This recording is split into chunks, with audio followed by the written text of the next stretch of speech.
काँग्रेसचे विधान परिषदेचे गटनेते आमदार सतीश पाटील यांचा 12 एप्रिल रोजी होणारा वाढदिवस यंदा लोकोत्सव म्हणून साजरा करण्याचा निर्णय काँग्रेस पदाधिकारी व कार्यकर्त्यांच्या बैठकीत घेण्यात आला।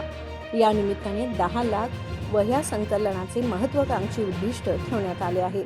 देऊया गरजूंना साथ या ब्रीदवाक्याखाली रक्तदान शिबिर, आरोग्य तपासणी, विद्यार्थ्यांना शालेय साहित्य वाटप, वृक्षारोपण, क्रीडा स्पर्धा आदी विविध सामाजिक उपक्रमाचे आयोजन जिल्हाभर करण्यात येणार आहे।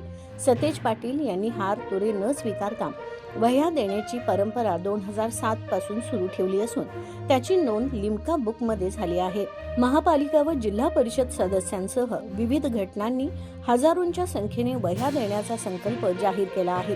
वाढदिवसानिमित्त सतेज पाटील दुपारी 4 नंतर कसबा बावड्यातील निवासस्थानी कार्यकर्त्यांच्या शुभेच्छांचा स्वीकार करणार आहेत।